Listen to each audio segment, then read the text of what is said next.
So what's up, guys? We're obviously a little bit into Opus 26 at this point, so we're trying to make sure we get this pre-release.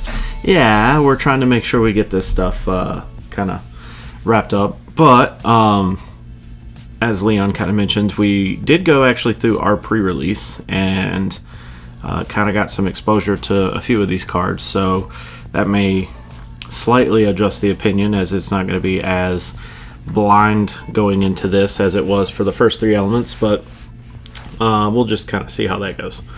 So kind of just need to pick up with Earth, and I guess we'll just start right off with Agito Amariu. So that was an attempt. So 6 CP forward. When he enters, choose a forward. If the cost to cast him was paid with 3 or more different elements, you can break it. And then when he enters, you can choose a forward. If the cost was paid with 5 or more elements, you can remove it from the game. So actually kind of interesting, considering Earth has this kind of rainbow type of game plan. This is 2 totally separate autos, meaning that you choose 2 different forwards if you wanted to. I kind of like that. 5 or more elements, like we said, not really that hard to do in Earth anymore.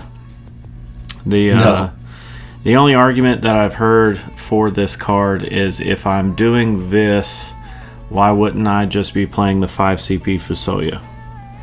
And that is an argument, but 5 CP Fusoya doesn't have 2 removals, if I'm not mistaken. It's a recursion. Oh, no. Maybe it does. Maybe it has a bounce and something else. Yeah, it's a draw, a recursion, a bounce, and I think a character trash. Like, if you can get all 5 elements online, it can destabilize the board while also replenishing your hand, if I'm not mistaken. Yeah. So draw, recur, return, and put on top. Yeah. So that's kind of an argument some people have had. A, it's 1 CP cheaper, and B, it does a lot more. So I would say, if you were doing like a 5 or 6 element style mono Earth deck, it's another like consistency piece. Like, oh, I've already ditched 1 Fusoya, I've got 1 in hand. It just gives you like another avenue, because maybe you don't need the draw and the summon recursion. Maybe you just don't have the valid targets for it. But I think it just gives you just another avenue. It being a 5K instead of a H does really kind of handle it a bit. I'm not gonna lie. Yeah. But I could see it as like, just for that style of deck, just like another thing to do effectively. Yeah, it's a lot to pay for 5K. Like, that's kind of rough. Now, oh shit, how do I? So I do also want to call out Star Sybil. So play a forward of 6 or less from your hand onto the field. It's extra steps, but if you're already in a Category 11 deck, then this makes a lot of sense. You can play the Star Sybil, go grab the Agito, just kind of combo it in that way. Yeah. But then that completely ruins your elements, because you didn't pay any elements to play it. Yeah, that's where that's true. I mean, it's the setup piece, right? That's as far as it'll go. It's the setup piece for it. Yeah. And then you can use it to play something else. I don't know what other 11 things you may want to play. Is it just 11, or is it just any 6? So it can play any forward, but it searches for a just Category 11 character. Yeah. Okay. I mean, I don't hate it. Puts a body in hand and gives you like your backup for whatever you want to do later on down the line. Yeah. We'd be running as like a 1-0. Just, all right, well, I got it. It's one of my last couple of things I have to do in the game. Yeah. We just go ahead and use it. Yeah, I don't hate it. Do we see a lot of those? Well, no. Never mind. Mono Earth exists. Never mind. Ignore that. Yeah, I was going to say, what does the Mono Earth player think? I think it's a little more card if you're playing Mono Earth, because, I mean, if you're already set up, you're going to play him itself, search the, pay the 5, cast it, you get both of these plus him itself, so it can clear 3 forwards, technically. Mm-hmm. But I think that's a win more, because if you're already able to do that, you're already ahead. Yeah, like you're if probably you're not establishing, you're not going to do that. Yeah, I doubt you're dropping this ahead of like Ignis or Montleonis or any of the other good stuff that's in Earth. Like, I think this would just be the last thing that you would play. Like, if you're seeing Ahido, then the game's lost. That's it. Well, you didn't have a hope in hell of winning that game to begin with. So, could you do something where you kind of lean into this Noctis into, like, what if we turned Mono Earth into, like, obviously there's a couple of different flavors of Mono Earth. There's the Mono Earth Control, which is our classic literal Mono Earth, where Genova Synthesis, 5 CP Heck, you have all these, like, big, like, board wipes constantly every turn. There's also the OTK sort of kind of version where you have the Category 7 package. But what if we had like the Noctis like package kind of worked in there where, I mean, we have enough retainers that are in Earth now to make it to where Noctis is really the only thing that you need. But if you're already in Mono Earth and you play this guy, you have Emmett Selch on the field. So you're going to be basically removing 3 things, and then if you're pinging something for 5k as well because this entered the field, I mean, could we be just like rounding our numbers and doing a bunch of fight damage at that point? Like, that could be kind of cool to me.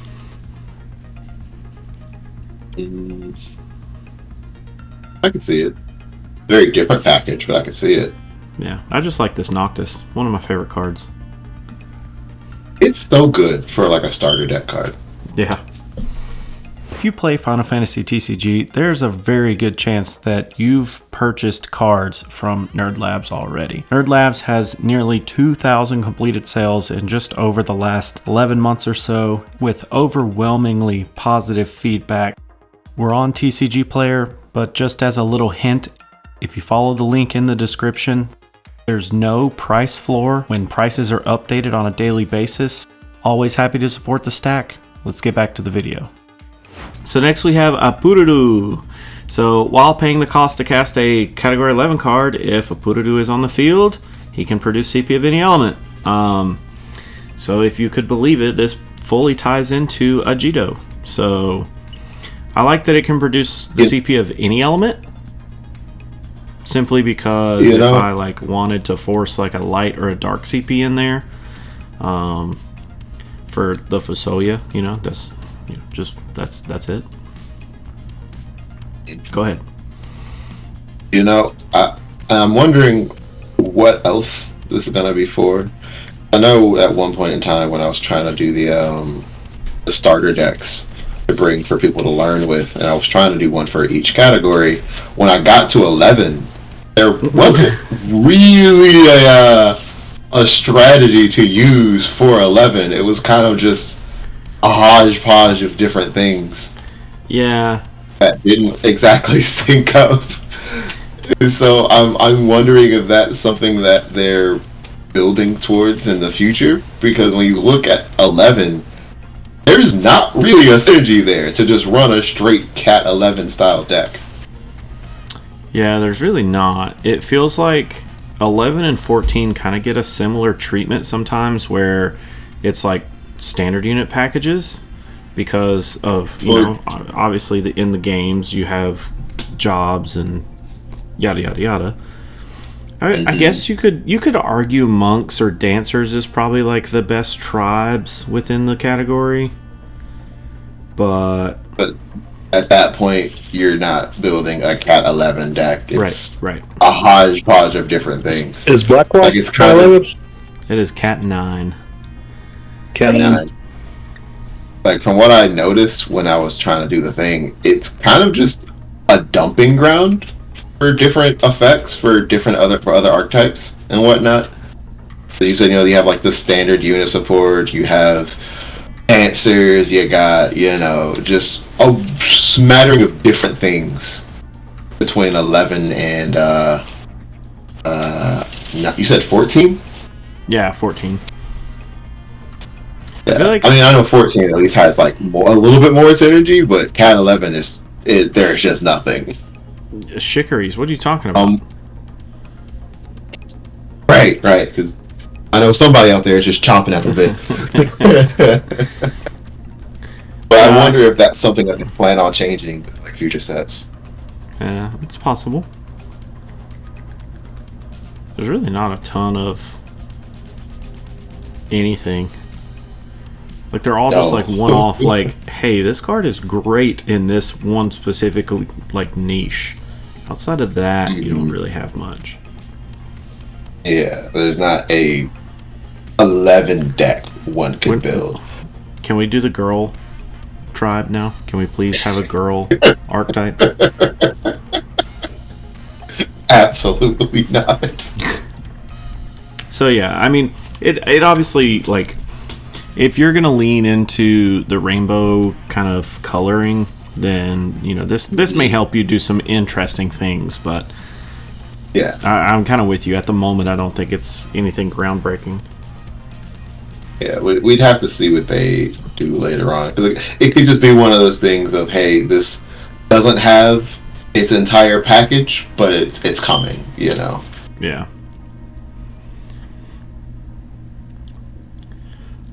Moving on to Althic. I'm hoping that's how that's pronounced. So all thick with 3K. Oh no, wait, sorry. So we have a 2 CP EX backup, which is pretty nice. As a part of the 12 package, I know I didn't mess around with it at all in pre-release. But I mean, for 2 CP on EX or when he enters the field, dealing 9K to something is a huge buff. Like that's pretty good rate for that.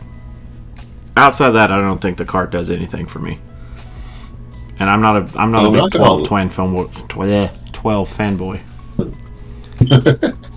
So I'm not gonna lie, I'm kind of really liking this sort of theme that they're doing with the backups, because you have this, you have the light Fusoya that came out recently, you have the old Kuja, the 2-drop EX that pops at 2K.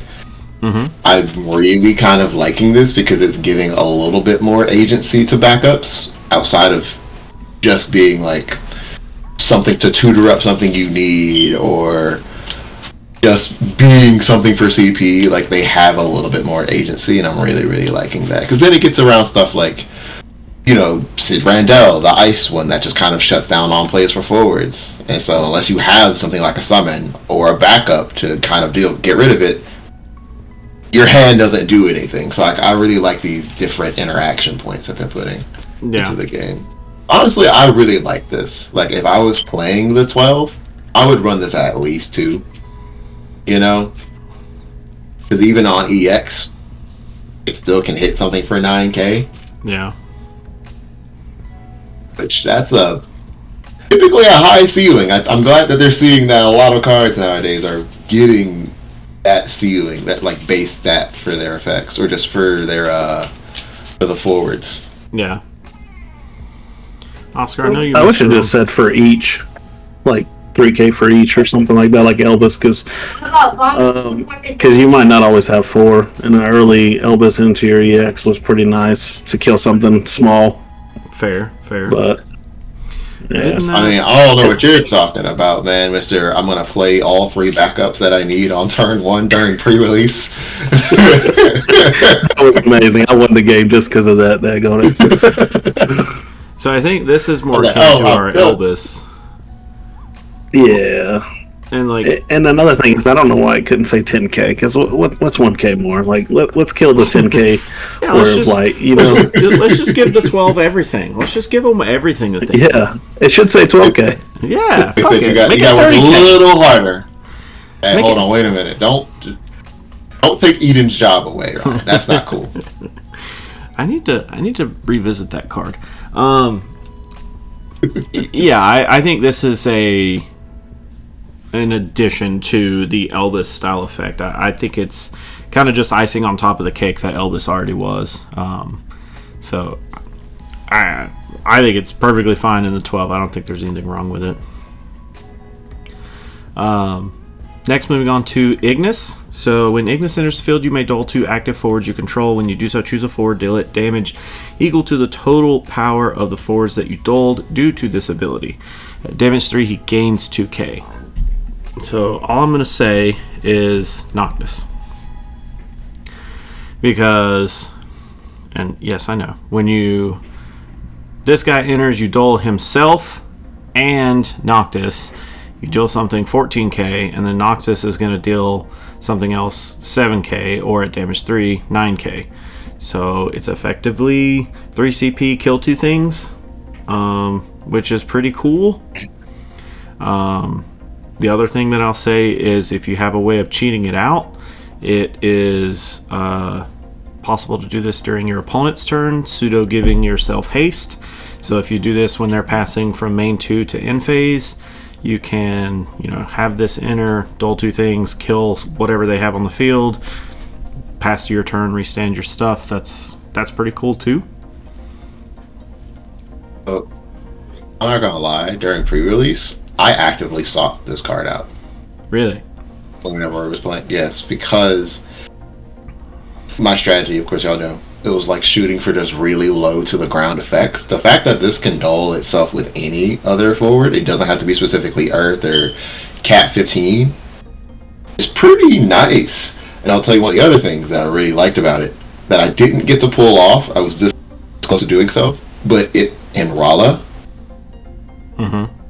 Yeah. You duel it and Rala, pop something for whatever amount of damage, and then just straight break for something with Rala's effect. Yeah, that's really good. So it's like I'm not gonna lie, I really liked it. When I first saw it, I was like, oh man, this is gonna be weird to use. And then when I was putting the deck together, I was like, I can get at least 2 forwards on board. I can pull that off. Yeah. Yeah, that's very interesting. Is it better than the other Ignis though? I really like this Ignis. I also really like that Ignis. I feel like it's short-term effect for less costs. The other Ignis is very, very great, but it also requires a little bit more work and a little bit more setup. Yeah. I think it just depends on like how heavy the deck is. True. Any thoughts, Oscar? It's pretty cool. I do like how all the dull effects are happening, so I think that's pretty cool. Other than that, I don't know where it's going to be seen play. I'm not going to play it, but we'll see. I think I would slot it in an Earth style deck that may not have any other removal. But it can go in any Earth deck. I'm curious to see what Earth deck you are playing that has 0 removal. I'll make it work, dude. I'll figure it out. Just give me a minute. Let me cook. So, moving on to Vanille. So I know Leon's probably going to have more to say about this than I will, at least. But so Vanille is a 1 CP 4K. She is a medic / Lassie. When she is put from the field into the break zone, you may remove her from the game. When you do so, choose a Category 13 card in your break zone. Category 13 forward in your break zone, add it to your hand. You can dull her to reveal the top card of your deck. If it is a 13 card, add it to your hand. You can only use that once per turn, but it is during either player's turn. So, a couple of different things for me at least. Obviously, this is really good with the new Fang. Fang reduces your next Lassie by 1. So she does become free, and I think that's where Leon's going to kind of take his conversation, so I won't talk too much about that. I do kind of think that this would be interesting if we made a, like, if there was ever a realm of Earth Wind 13, I think that could be really, really cool. The fact that you can do her dual effect during either player's turn, the fact that when she goes to break someone, she recurs a card. I think she's a legend for a reason. I think she has a lot of text on her, and usually if there's a lot of text, it's usually a good book to read. So that's my thoughts, at least. So I mean, you already covered the main part of it with the interaction with Fang, because when I built the deck that I was heavily proxied, so I didn't really get a chance to play, you only really need to run one of it in the deck. Feels great, because you know my rule about like running one ofs. Can't search it up, why run one of it? And so it's like the fact that I can run one of it, search it up with Fang, play it for free, and then start occurring value feels really good. It also gives me a target for the 4ZP Caius for when he dies. Because when he goes, he takes something else with him. At least I can pop him with the Vanille and get some benefit out of it, so it's just not a straight negative if you get rid of Caius. So like I really, really like the card. Like I feel like any deck playing new 13, 2025 13, that's what we're gonna call it. Playing 2025 13 should run at least one of these. If you're running the new Fang, one of these does not hurt. Like it's a one of in every 13 deck. I would agree that I would say it's at most, to me, probably a one of. If you really like, because I'm still a huge fan of this Vanille, right? So the Fire Vanille, the fact that this is special fodder for her is really, really, really good. I think at least one of is perfectly fine, but I'm not perfectly honestly sure if I would go more than one of. But yeah, it's definitely a good card. It's 100% a dedicated one of, especially if like you could run it in tandem with the other Vanille and just search up the other Vanille if you really, really needed to.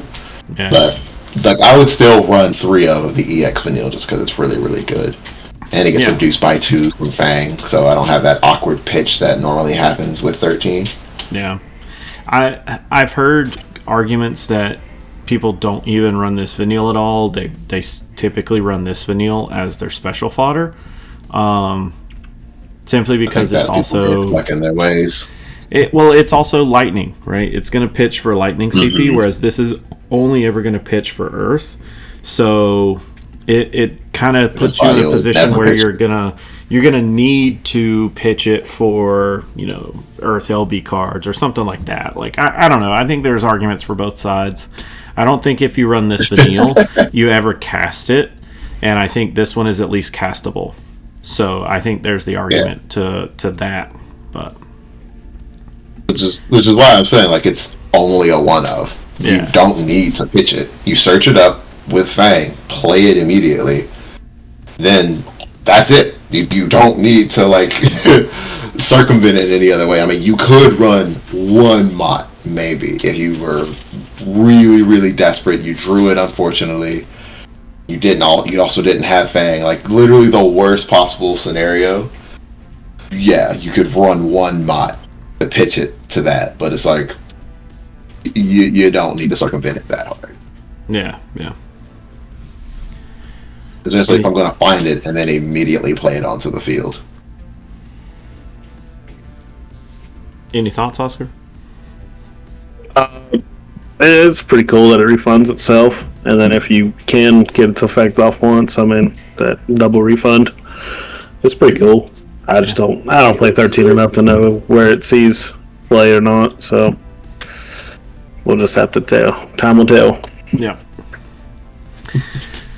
So, moving on to Vincent. Another card that I think is going to be... I think this card is going to kind of sleep in the shadows, and that's not a pun on Vincent himself. But... So basically, 7 CP forward. He has first strike. When he enters the field, deal 9k to all of the forwards that are 3 or less. So it's essentially a fuck you to warriors, which is I'm all on board with. And then when he is Scions, I'll forget Scions. Yeah, Scions. Yeah. So when Vincent is chosen by a forward's ability, deal that forward 9,000 damage. And then when Vincent is chosen by a summon of your opponent, choose up to 1 forward and deal it 9,000 damage. So this guy is literally the ultimate, like, I'm going to shoot you if you try to touch me. Now, the thing that I really, really want is for it to not say deal that forward 9,000. I wish it said deal a forward 9,000. I'm not gonna lie, I really, really love this card. And I think Delita, 5 CP Delita would be so proud. For 2 CP more. Good God almighty. Like, I pulled this during pre-release. It went into the deck. I think I played it once. To get rid of, I think, maybe a Rala or something. You played it against me, asshole. Oh yeah! I was against you too! Played it against you too! Okay, so I guess twice. And I read it, and the more and more I read it, I was just like, damn, will they be able to get rid of this? I don't know. Like, it's a lot of text. But I think for 7 CP, that's like worth it. That's a lot of text for 7 CP, and I really like that. That's really good. And I like the fact that it just has a lot of utility. I don't think there's a deck this doesn't hit. Am I right? Because if you like try it, for example, with Knight, if you try and hit it with Ramza, okay, it kills something. If you try and hit it with Witch, it kills something. If you try to Kuchalane it, it kills something. Like at all points in times, this will kill something unless it's a board wipe or it's non-targetable that you use.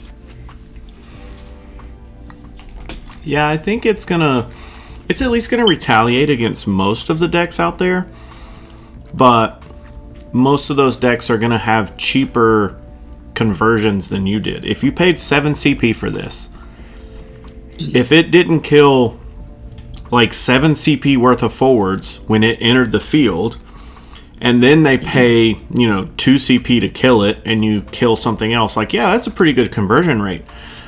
But in the sense of Knights, like, if they paid 5 CP to cast, or let's just say they paid 7 CP to cast the Ramza, they free play the Corilla, and then they free play 2 forwards, right? So on average, they've paid a little over or a little less than 2 CP per forward, right? You could argue it's a little over 2 CP per forward if you count Ramza as 2 CP extra himself. But long story short, you're gonna probably then cast this for 7 CP and take out 2 forwards because the 2 Knights that they played are more than likely going to be less than 9k. So then what are they going to spend to get rid of it? They effectively didn't really pay much, and I don't know if the CP exchange is really going to be in your favor at that point. You're paying so much more to get rid of 2 things when they still have 2 more bodies on the field. And when you target it to kill it, you're going to take out one of their bodies. It's still going to be a body-for-body exchange at that point, right? I think it would be a thing of, in that situation, let's say they did the whole shebangity-bang doodle, pooped out 4 forwards. You drop this, it's going to kill 2 of them. But the question is, would they retaliate with the Ramza? Like, spin it before things start dying. Which would then be a bad mistake, of course, because then they would also lose the Ramza and be left with just a Corilla. Yeah, but even then, like, I paid 7 CP to kill 3 things and take a point of damage. Like, is that really a good conversion rate for me? I guess it depends on like the setup. Because if this is in say mono earth, that can just accelerate fairly quickly. Now, I feel like I know one of the things with knights, they don't rebuild very well. Because if I pop 3 of your things and you're left with the Corilla, well, you can't drop another Corilla until you get rid of it or until I get rid of it. So if you're swinging 9, okay, next turn, play a thing, 9, okay, next turn, you're giving me 3 whole turns. In Mono Earth, you're giving them 3 whole turns? I think the conversion rate levels out. Yeah, but I just cast Renault and flicker the Corilla at that point. Oh man, you have to draw it. You got to draw it. It's like a do you have a Mott type situation. Do you have Renoa? No? Well, you might just get fucked. And that's kind of another thing, is this guy's like a Mott bait from hell. Like, he's not going to die, but it doesn't hurt you to Mott that first trigger when he enters. No. But then you still have to get rid of it. I think if you don't fully read it and you fall into the Mott trap, you're just throwing.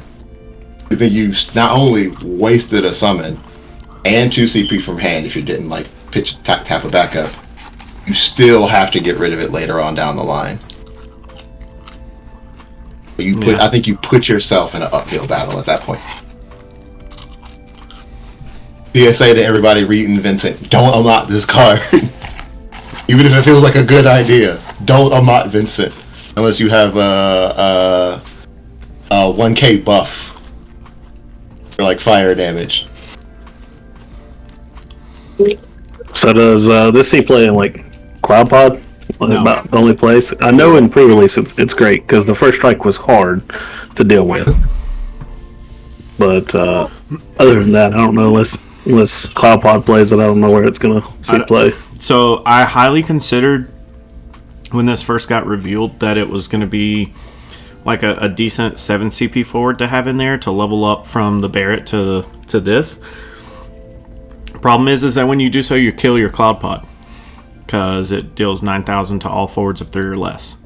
So unless you have a way to protect your Cloud, you kind of stop the whole essence of the deck by playing this guy out there. Gotcha. Otherwise, it'd be great. Like, if it said of cost 3, I'd love this guy. I'd play him wholeheartedly. But because it's 3 or less, especially in the loop deck, you're going to lose your Lucia, your Mott, or your Matt, your Cloud, your everything. I mean, you literally start, like, falling apart at that point. So, at least in the deck that I'm in, I don't think it's worth it. Now in a dedicated Category 7 deck, yeah, he might be alright. I don't know. He's weird. Like, I think he's going to have some really cool implications. It would be cooler to me if he had the Lightning Rod, to where if you were going to choose a forward, you had to choose him, and then when something was chosen, you dealt it 9k. Like, I think that would be cooler. But that might be a little too good right now. Jeez, just like throw lightning fell Thanos out the window, why don't you? Good God. Well, you could remove all the other text. You could leave First Strike and then just have the Lightning Rod ability. And I think that would be an acceptable legend in Opus 26. Oof. So I guess, how would you guys get rid of this in your respective decks?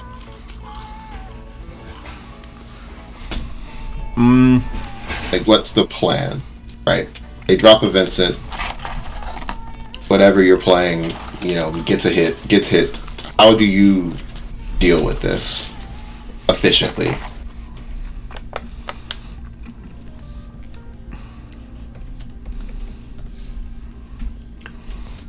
I pay 4 CP for it, and they paid 7. What are you playing? Oh, what is this?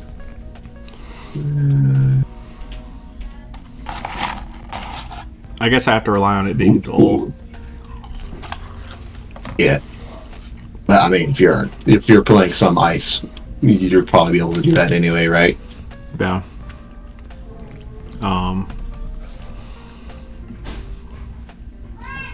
There's the Griever as well. Yeah, can do this. That's like last on the list, isn't it? Somewhere. For the video. The ice, the light and dark cards. Yeah, they're like last. They're at the end, right before the LBs. Oh, okay. I mean, I think if you play this card and it ever goes dull against my deck, then I'm okay with that because I can get rid of it fairly quickly. But I mean, I'm also playing Marquise. So Marquise the Phantasm. Or yeah, Marquise. Yeah, it's So, Marquise. I'm going ahead. Marquise. Yeah, I have also called him Marquise, but yeah, I'm also playing Marquise. So if you, yeah, he would enter the field dull. He would still kill my Marquise, but you know, I feel at that rate I'd still come out ahead on CP value. I think. I don't know. Oscar, what do you think? Oscar, how do you get rid of Vincent? Me? If I was playing against this? Freya Special. Freya Special? Yeah. Dragoons? Would Freya die to this? Yes. Freya 3 or 4? Okay, 3. so you probably have to establish the Freya after it comes down and does its thing. Yeah. You can do that, or you know, you can always Shinryu Special. Okay. Ooh, that is a way to get rid of this.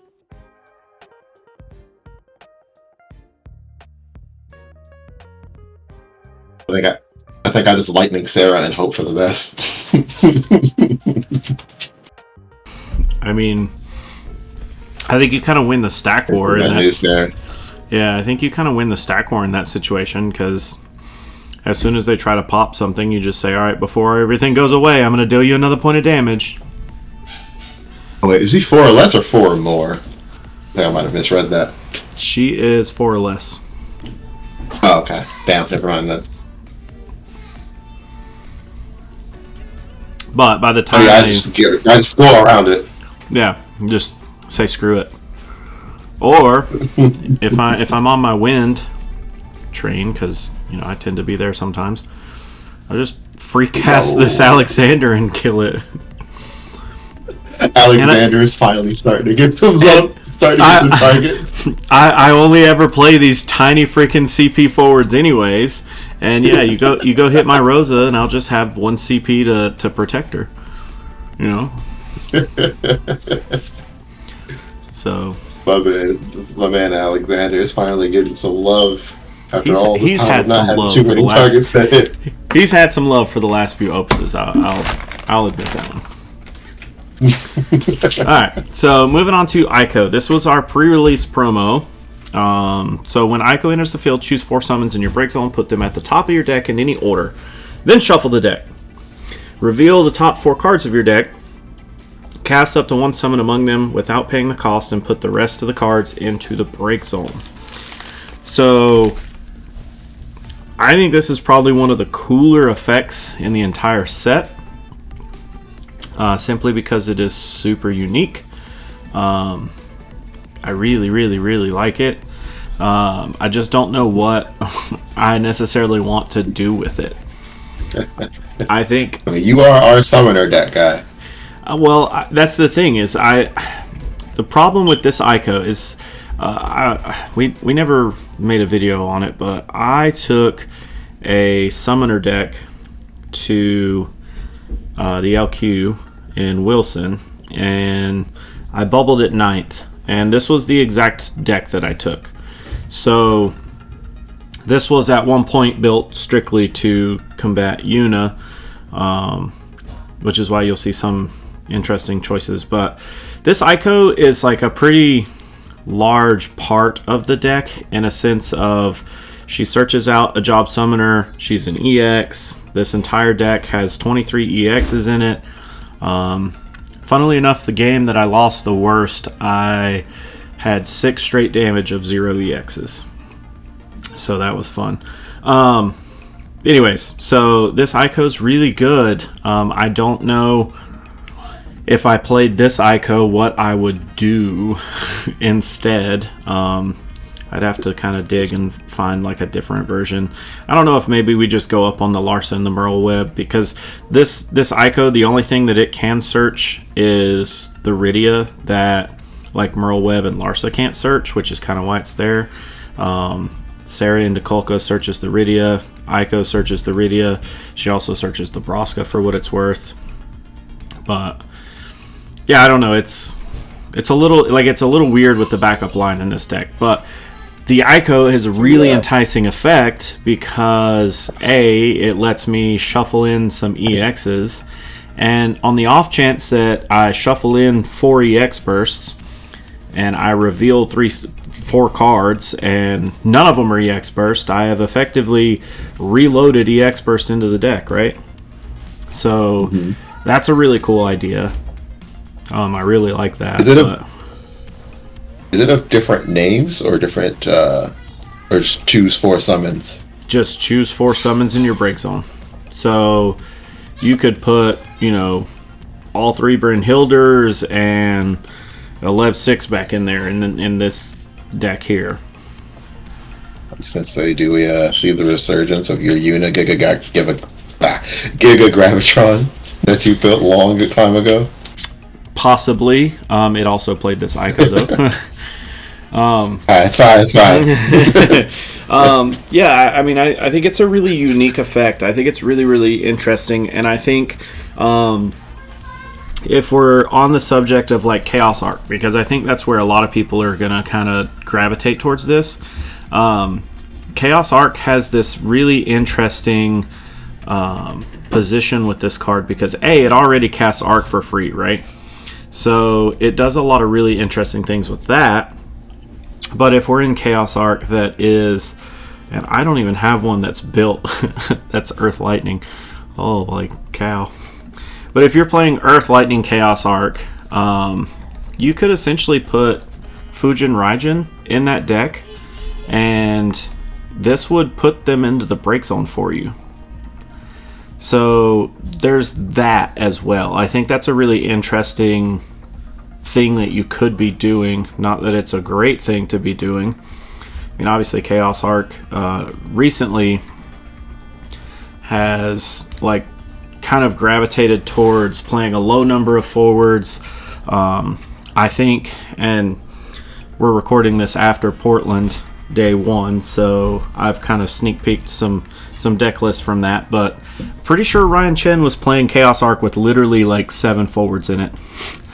Like, yeah, in my opinion, that's extremely greedy. I've played decks that have like 10 forwards in it, so I fully understand like how that feels, and I think it's getting greedy at that point. But it's literally like 3 Chaoses, 3 Sirens, and like 1 or 2 other things. So the thing is, though, I don't know if I'm that bold to run a deck like that. the whole idea that I'm getting at here is that Ico could be playing. You could be benefiting huge from like free casting Arc when you don't have a Chaos on the field, and you could be gaining 2 forwards out of the exchange. So paying 4 CP, breaking a forward, ripping 2 cards out of their hand, gaining 2 forwards with haste and first strike at 9k power. That's a pretty damn good conversion rate in my opinion. But again, that's a little greedy in and of itself. Oh, I just realized it doesn't specify a cost. Correct. You can cast any summon. Oh shit. Yeah. So. Oh, now I see what you meant. I was like, wait, what does it mean? Oh, that's what he meant. Yeah, I think that's really, really cool. And there's probably arguments to be made that you could still play the Earth Water version and just include Fujin Raijin, although I think that's probably worse. You know, But it's interesting.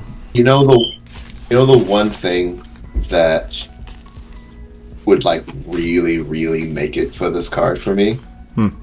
If the first effect said up to 4 summons.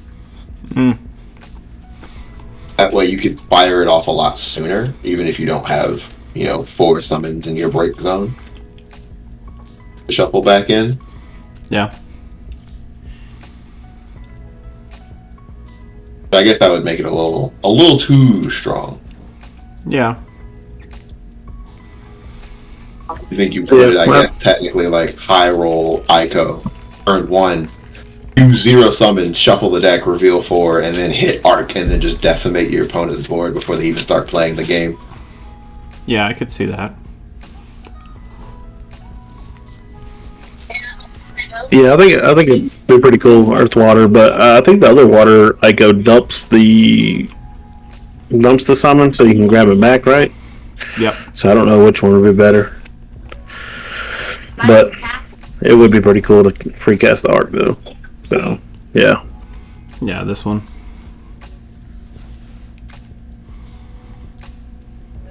I don't know. I'll probably tinker with it because she is a summoner. I don't know that. Like, okay. Here's my thing. I love this Une. This is probably like up there in terms of one of my favorite cards in the entire game. Right. Problem You've is gone that back to this card the same amount of times I've gone back to Cat 4. Can't say probably it is your favorite card in the game. Well, and I don't mean this in a mean way at all, but I feel like this is as bad as Cat 4. Because as much as I've gone back to this card, it never like hits the way that you would want it to. Like, it feels terrible to cast this card and it do nothing for you. And then after you cast the card, you essentially need to just kind of draw perfectly after you get there. So like, this was one of the more recent ideas that I put together with this card. So basically the whole idea is to play the Une, and then you have a bunch of cheap summons. And honestly, the Une might actually be a lot better since we got the free cast summons from this set. The ones where you just dole 2 forwards, which is kind of interesting. We haven't talked about the Leviathan yet, but it would also fit into this package as well. But, you have some free cast summons that are, pretty interesting, pretty cool. But the fact that it lets you flicker stuff is really, really interesting. And the fact that I could flicker this Ico over and over every turn is really enticing to me. The problem is that I'm paying effectively 8 CP to play this Une, and then I'm playing 6 CP to play this Ico. What am I, like, how am I getting the value back off of that? Like, you would have had to replay the Une off of something. Yeah, like, that's the problem, is there needs to be a way to, like, turbo out this Une in a way. Like, she's freaking category 3, which is a terrible category to be in. She's ice, which is a terrible element to be in. So it's really, really difficult to like make this card work, but I feel like it's one of the coolest effects in the game, and it lets me abuse so much of what I want to be abusing. But again, it's really, really difficult to make that work. But I do think if you could effectively like flicker this every turn, oh, it'd be so good. It'd be so good. I just want to preface for everybody, if you ever see a list on Materia Hunter, if you see Une, that's a Ryan staple. Likely it's one of Ryan's lists. Like that list you built, David, for, I think it was Earth Ice Crystals. Yeah. And like I was looking through it, and I was like, what the hell? What's up with all these summons? It's like almost 20 summons in this deck. And then I saw Une, and I was like, Ryan built this list, didn't he? He 100% built this list. I did. And David was like, yeah, Ryan built this list. I really love the card. I'm like, oh. It's such a unique card. This was the list that I built for David. I was like, why are there so many summons? What's happening? Uday. Oh, damn it, Ryan. He's up to it again. Yeah, this was also in my phase where I'm like, all right, we got to have like 1,000 EX burst in every deck. This was also during the Chaos era, so, you know. That was understandable. Yeah. Anyways. Trust me, I did the same thing. Anyway, I definitely will tinker with Ico. Moving on to Gladiator. I might as well. So, standard unit backup from FFTS, the new category this set.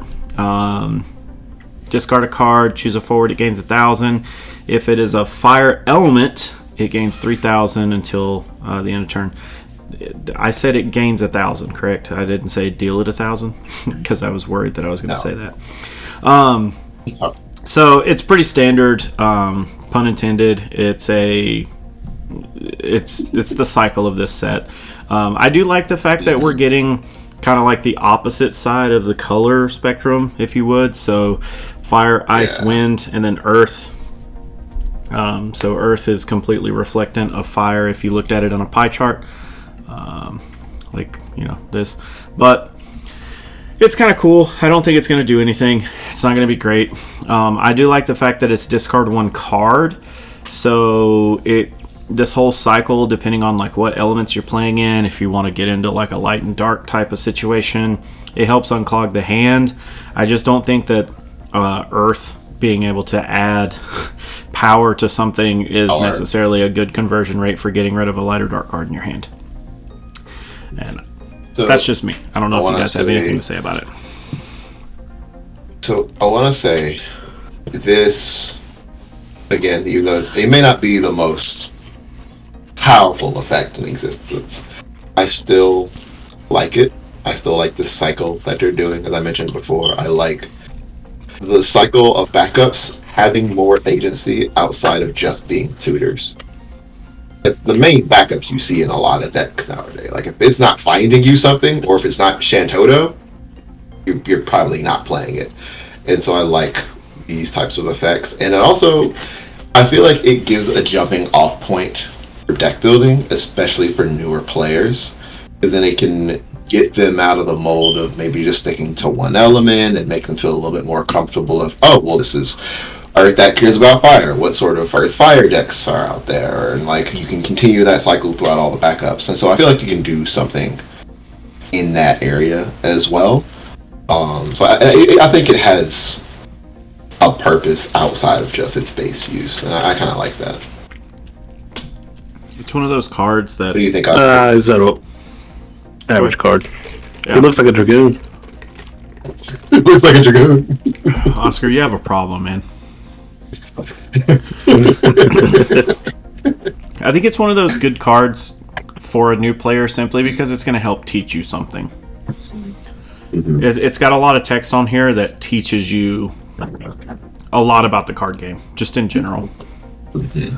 Other than that, it's bulk. Beastmaster. So when Beastmaster enters the field, reveal the top 3 cards of your deck.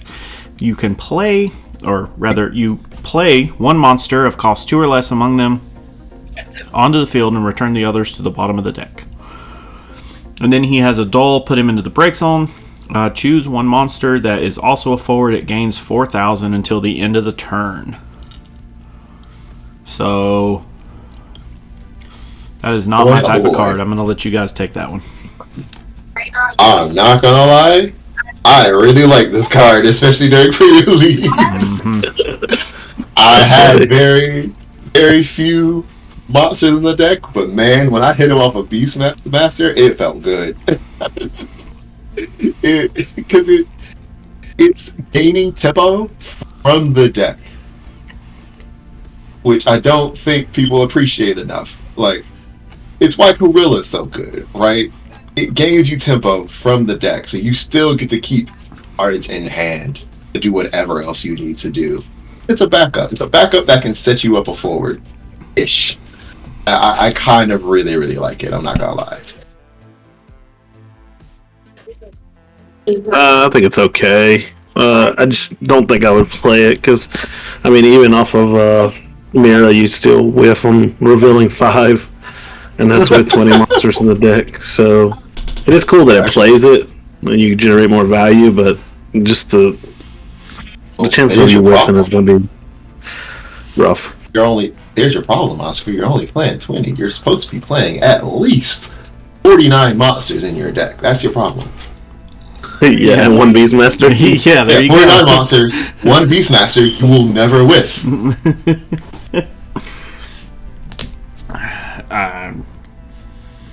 Not my type of card, truthfully. I think that it's cool that it doesn't care about the color of the card. It's just that it's a monster of 2 or less. So, you know, in those weird niche situations where you feel frisky and you do reveal like an Atomos, if you're in Earth Water, that's kind of cool. If you reveal, you know, a blue worm, you know, to draw a card. I mean, there's some cool things that could happen with this card, but the likelihood of it happening is rather low.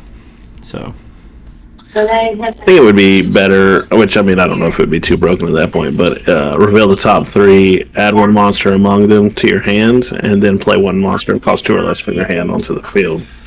I could see that. That would be cool. Maybe at like a 4 CP backup, I could see that being really interesting. Oh, man.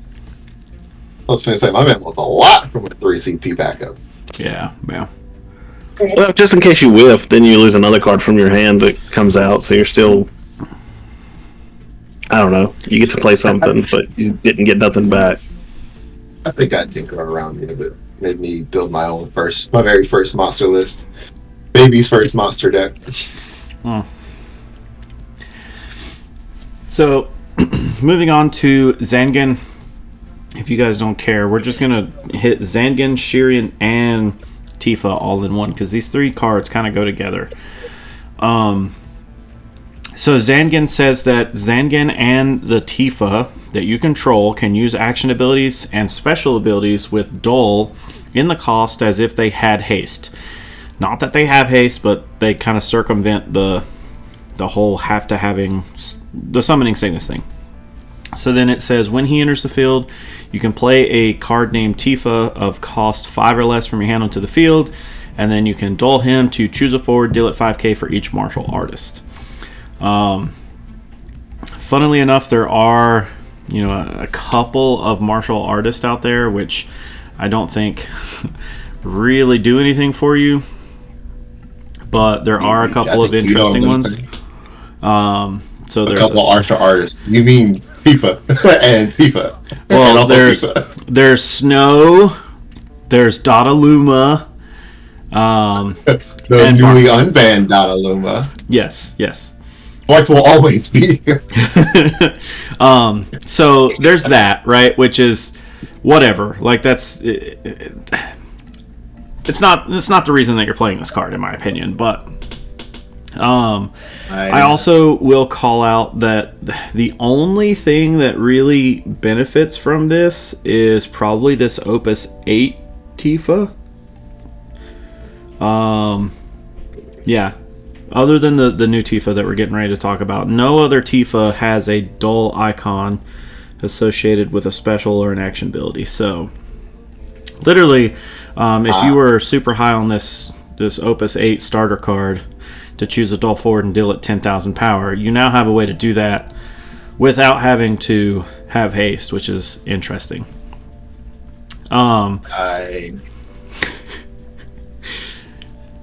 I think the reason this card's good, though, is it lets you literally play a Tifa 5 or less. Now, actually, let me make sure I'm not lying to everyone here.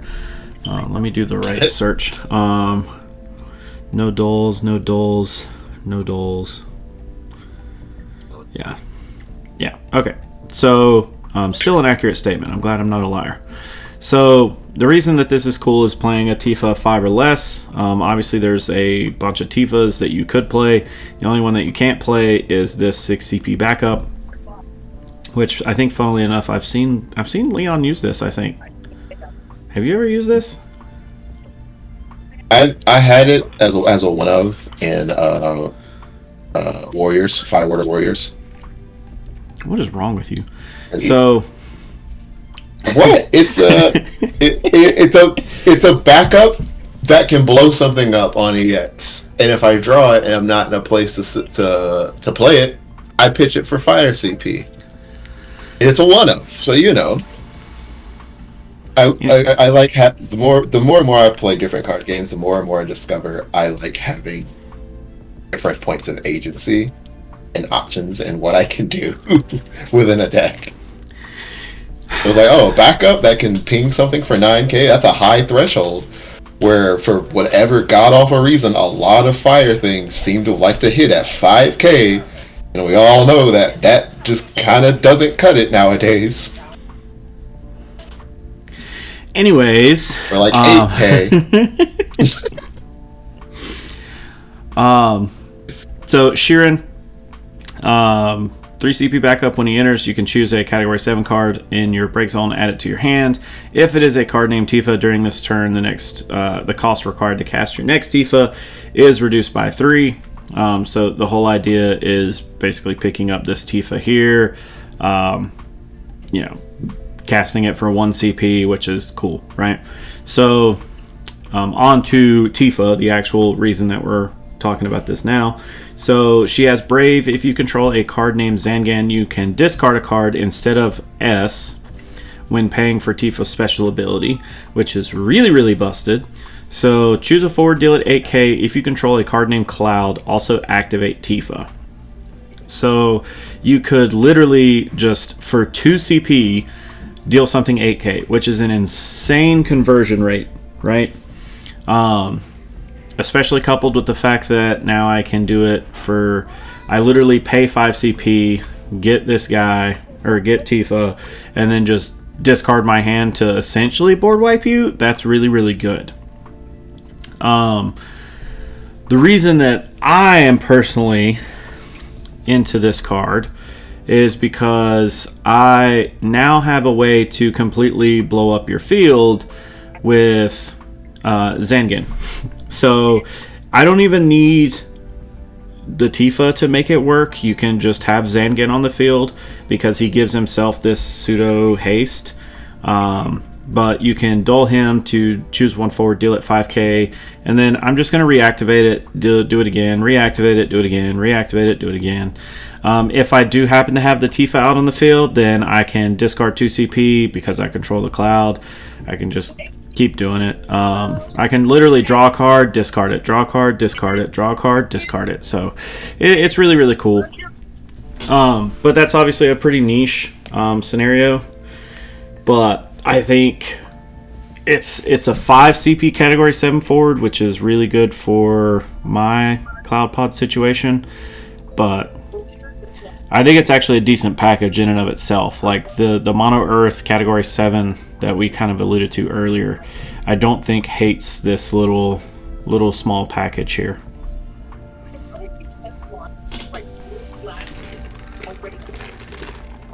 I really like it. I don't know what part of me wishes like these were monks so I can run monks, but I know thematically it wouldn't make sense with the game. But I'm like, man, why couldn't y'all be monks? So I have more of a synergy run. But that's neither here nor there. Other than that, I really like this. Yeah. What do you think, Oscar? Pretty cool. I don't really play much Cat 7 stuff, but I do like the synergy, how they're giving it the haste basically without giving it haste. That's a pretty cool fact.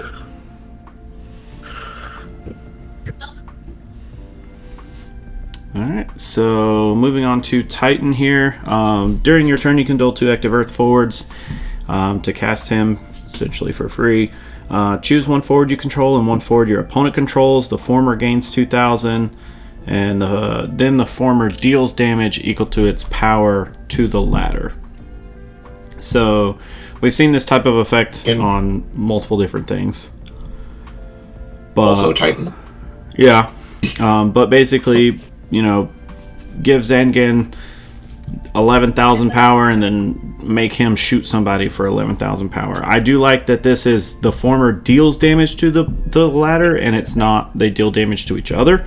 I like the one-way fight effects, like, obviously dealing way damage to more each other. than the two-way. But yeah, I don't think this card's bad by any means. I pause real quick to ask you guys a question on this type of effect. What do y'all feel about this type of fighting style effect versus just straight damage, kind of like the 3 CP Titan? I like it because it gets around a lot of stuff. Yeah, I was going to say it does get around some pretty notorious style effects, which obviously this Minwoo hasn't seen play in a while. I think there was actually a deck in Portland, though, that was playing this, but... Reddit has a 1-up at Fire Warriors. Yeah, so like if a forward you control is dealt damage, the damage becomes 0. Because we're talking like that style effect. Now, I think the wording here on Titan is the former deals damage equal to its power. I think it still is under the effects of the Minwoo, but I like the whole fight effect because it's a little bit more, I guess, direct. And usually it's based off of power rather than just like, hey, I'm going to shoot you for, 2, 3, 4K, whatever it is. I think there's a better conversion rate on CP spent when it comes to fight. And it's rather than just ability damage. In this instance. Right. Okay. I know that like the 3 CP one hits just for a straight 9K. Now, of course, that won't hit everything, but I know that one. See the... Yeah, there we go. I mean, you can only play an Earth CP, but that's a negligible drawback. Right. And so I'm wondering, like which direction is better for this style effect and Earth specifically?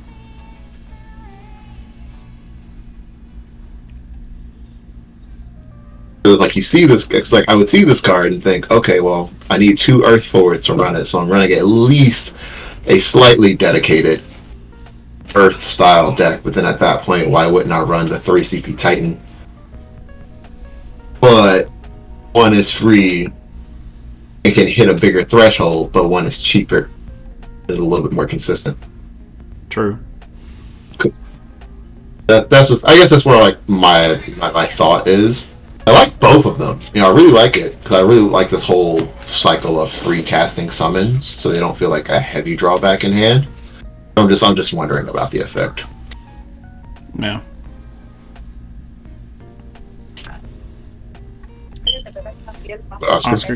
Oscar, you have any thoughts? Pretty cool card. I still like the dull aspect, but it might see play. I'm not sure. Would you run it in your mono Earth? Probably not. I don't think so. I think mono Earth has enough removal, but you never know. It could be slotted in there. Okay.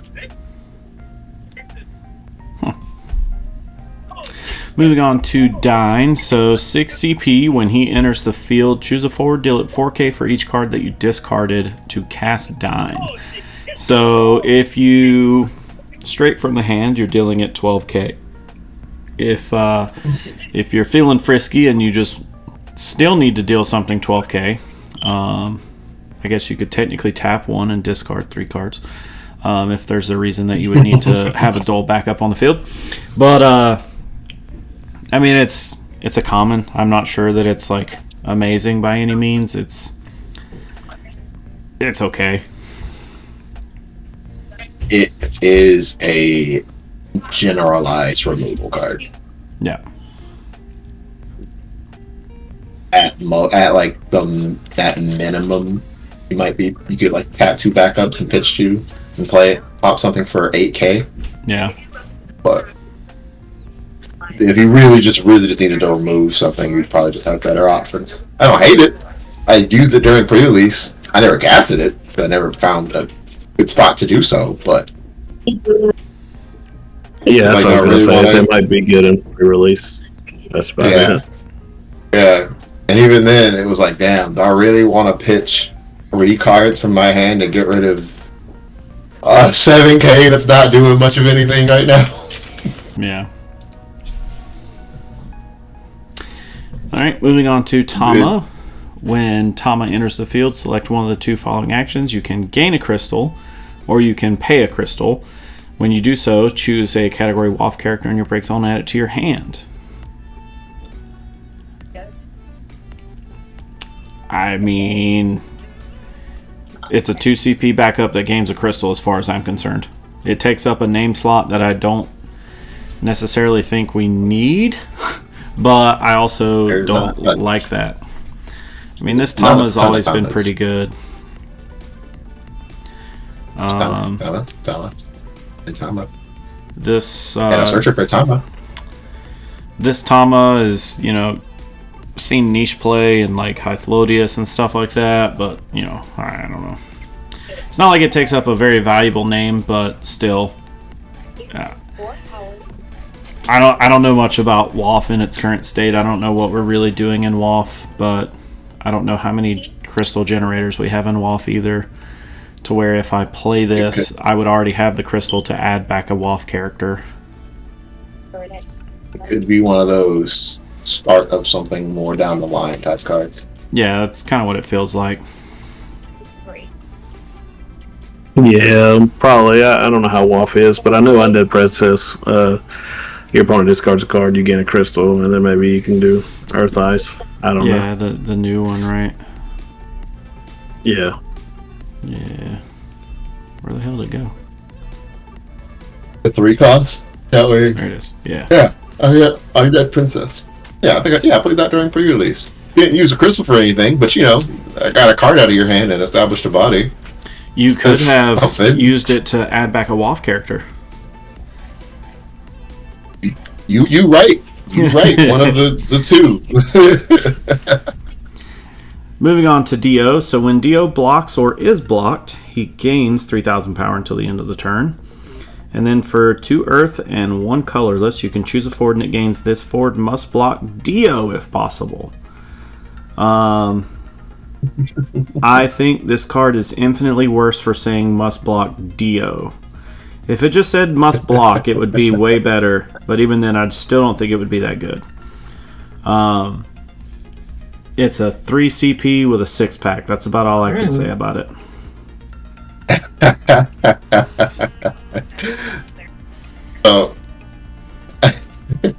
I like it just because of its gravitas. That's as far as it goes. Yeah. It says, "Hey, you and me, we're just fighting." But other than that, I don't know. I find it funny. Hey, the first part of if it blocks, it becomes a 10K. But it's also like it doesn't have any form of protection or anything else. It's here, It's I would say it's a card that if you saw it in pre-release, you would think nothing of it until you have to start dealing with it, and then it just becomes like a small nuisance. Yeah, I don't think it's a funny card.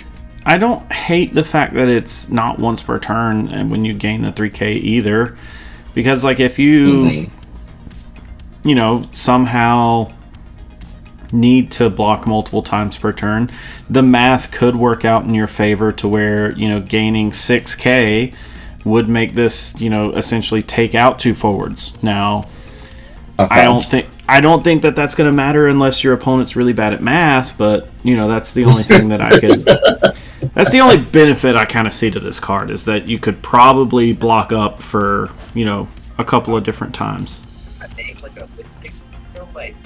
Yeah, it's an entertaining card. I mean, like, I if somebody plays it at an event, I'd be curious to see how I deal with it if I just don't have straight removal for it. But other than that, it's an entertaining card. I can say that. Any thoughts, Oscar? Yeah. Pre-release card. And it's a park director. That's a weird job. It is. It is the Ron Swanson of Opus 26. This is Oscar's vision of himself on a daily basis. He's a park director. He looked like he was wearing his cape while he was mowing the yard earlier. I know. Yeah. Moving on to Noctis. Oh, look, it's Viram Rex. So I don't know what you're talking about. Noctis is a 2 CP forward. When he enters the field, you can choose a category 15 card in your break zone, put it on top of your deck. At damage 3, when he enters the field, you can draw a card. So when this was revealed, I made the joke that we could now recur our entire break zone if we are playing category 15. Leon laughed at me. But I do think that this is, again, one of those kind of unique cards. We just don't have a lot of recur to the deck. And in a game where you're drawing 2 cards per turn, that means a lot because you're essentially adding more turns to your game at that point. Now, putting it straight to the top of the deck is could be considered good or bad depending on like what your situation is. If you're needing to put an EX burst at the top, or if you at damage 3 just want to put that at the top and then draw a card, you can kind of do it to how you see fit. Now, I obviously don't think there's going to be like a reliable way to loop this card and make it into something. I will say though, I'm pretty sure the only other card that puts a card back into the deck is a water backup. Ico is a net 0, so yeah. It adds 4 to your deck and then mills you 4, so you're technically not like gaining that card. There's a water backup somewhere that puts it at the bottom.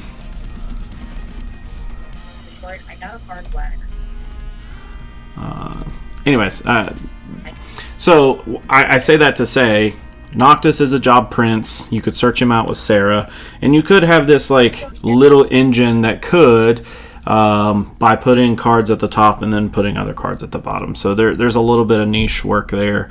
Now, what that's worth? Probably extremely nothing, but it is there. It is an effect that we have in the game now. I won't lie.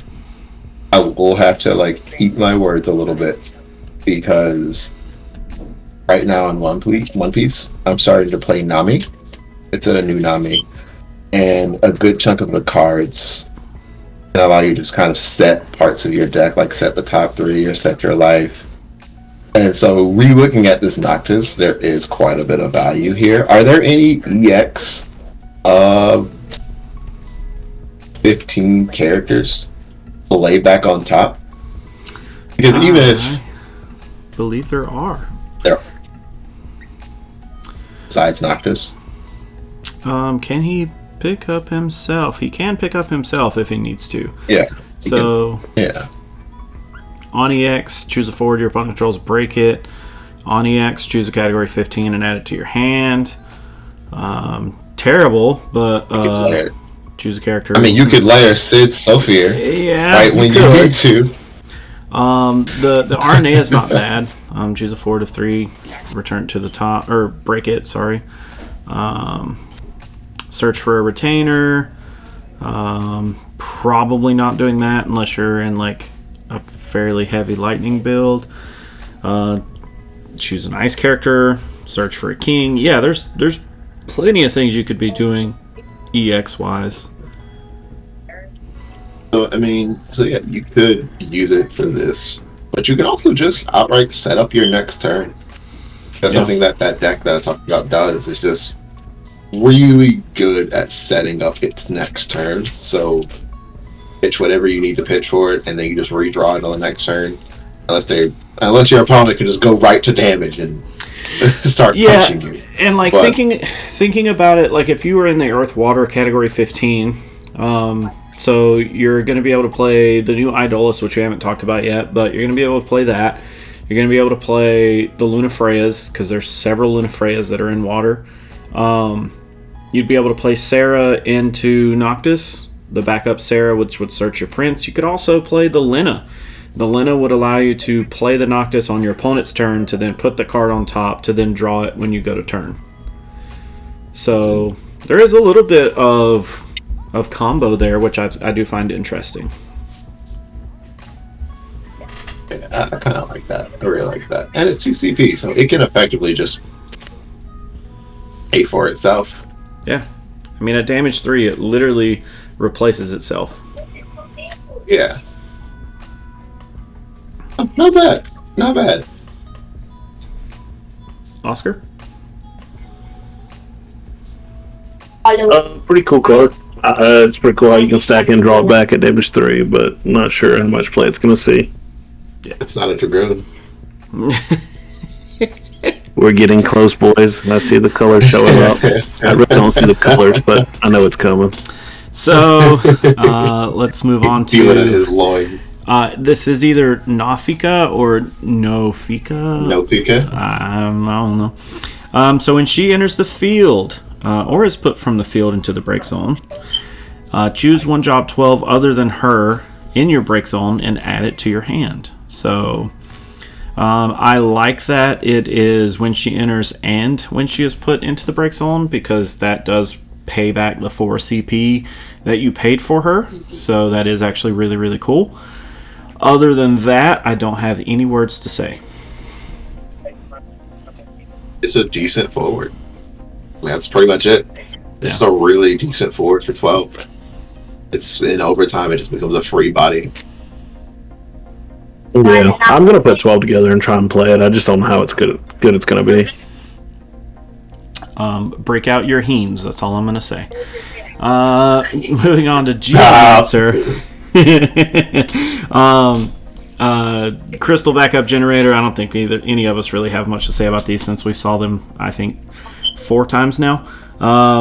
We do have Mandragora. So during your turn, Mandragora also becomes a forward with 7k. When Mandragora deals damage to a forward, break it. And when Mandragora deals damage to your opponent, put Mandragora into the break zone. When you do so, choose one card in your break zone, add it to your hand.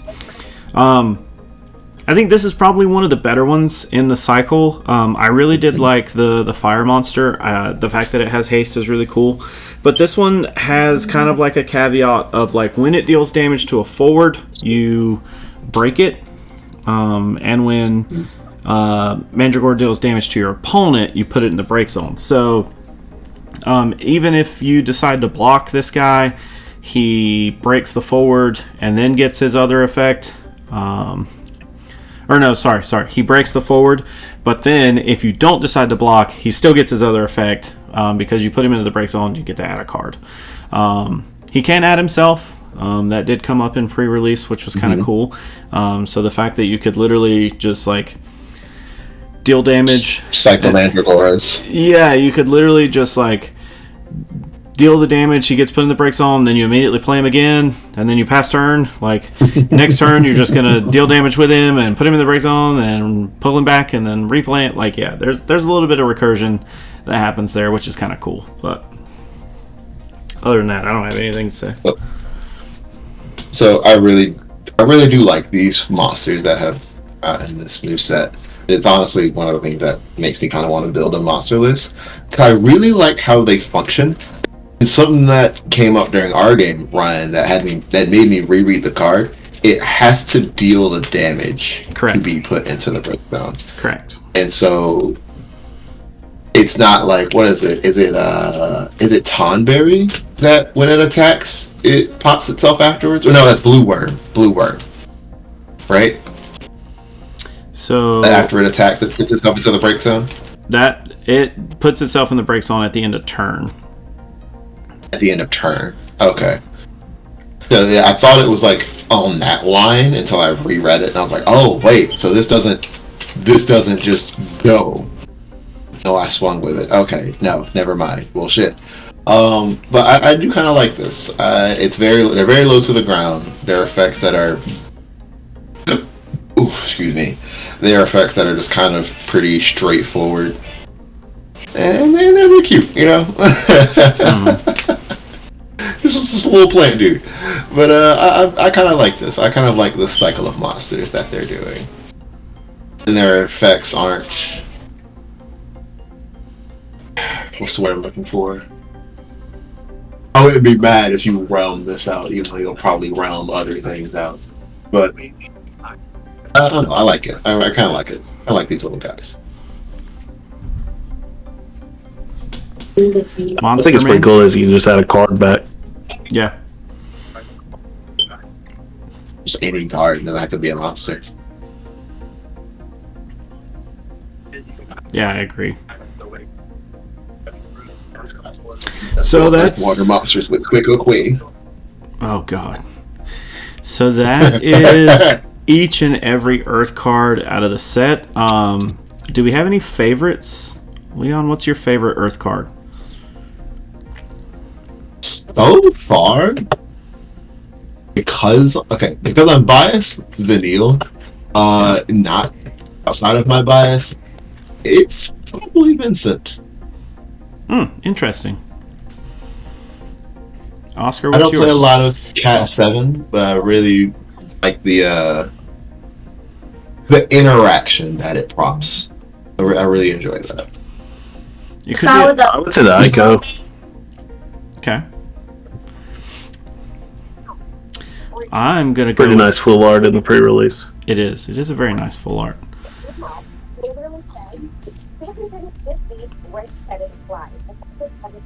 Boom. Nice little Threw it in illustration. just to have it. My favorite card is probably Gladiator. Oh, really? No, it's definitely Ico. You're lying. Ico, in like a broad sense, is probably my favorite card, but I would say the Zangan is probably like a pretty niche pick that I think is really going to be cool. So, but yeah, that is that's all of the Earth cards in Opus 26. If you guys have any gripes or complaints about Leon's opinions, please let us know. Other than that, we're going to keep on trucking into Lightning in the next video, so we'll see you in there. See ya. See you.